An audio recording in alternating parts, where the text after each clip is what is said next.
We're glad to have you back. You're still watching TVC Breakfast, and we're live from our Abuja studio. We're still talking with our public affairs analyst, Chibuzo Okereke, and he's live with us in the studio.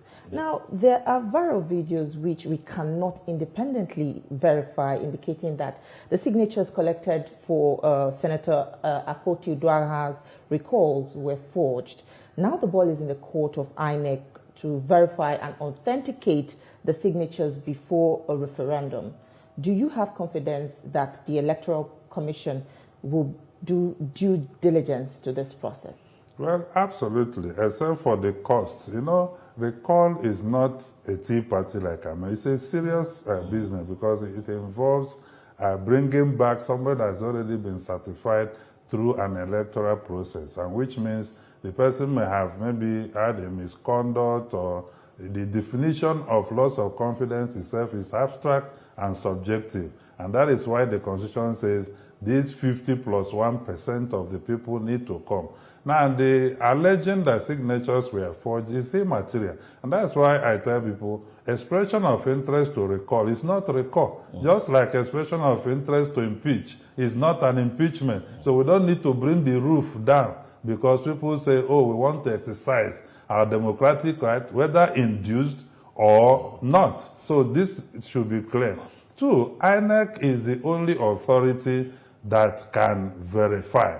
And indeed, in terms of INEC regulation, the verification is not just about signature people sign.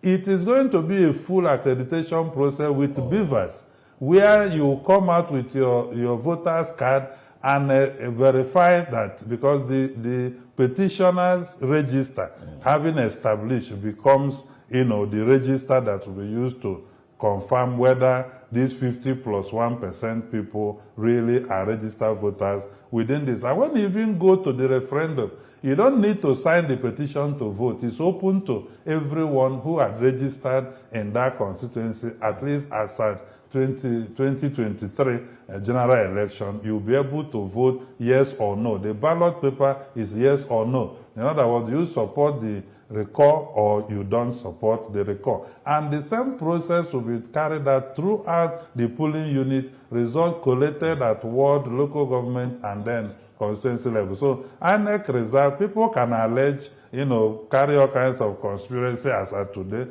because we're in a political environment where you have to create narrative to suit, you know, certain things you want the public to know. But the authority to verify through a beavers process those signatures and details of those who signed the petition reside with INEC. Yeah. Quite interesting to note that it's going to be like a physical verification. Absolutely, done at polling unit levels. And human beings will come out, not spirits.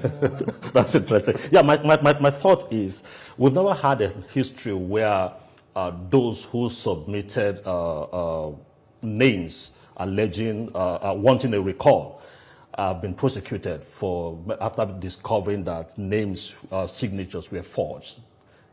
Do we have that system? Because if we have those measures that you can't come and forge signatures because you want to recall a particular lawmaker, are there not our security agencies to pick it up and ensure that such individuals who presented forged signatures are prosecuted to serve as a deterrent that you don't abuse a legal process? Well, in terms of the frame of our laws, it's not established. However, if a constituent believes that his details may have wrongly or inadvertently recorded in the petitioner's record, you are the one with the locus to say, my signature was forged and put on it, and you can challenge it. And those who perpetrated that can be prosecuted. Our laws covers that even beyond INEC. But you have to come and say, this is not my signature, I didn't sign it, it was forged.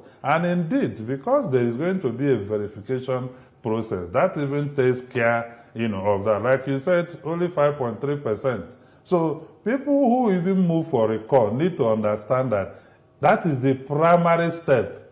That if after you have finished, because it's not just signature. In the guideline, you can use thumbprint, you can also sign, a signature. But the important thing is that, are you a registered voter in that constituency that can affirm that I am part of this, and you'll be verified through a process. And it's not cheap.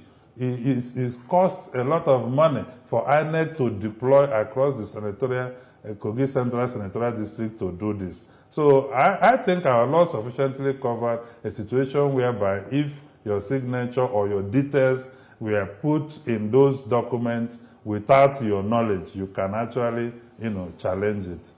Yeah. Well, the Senate says the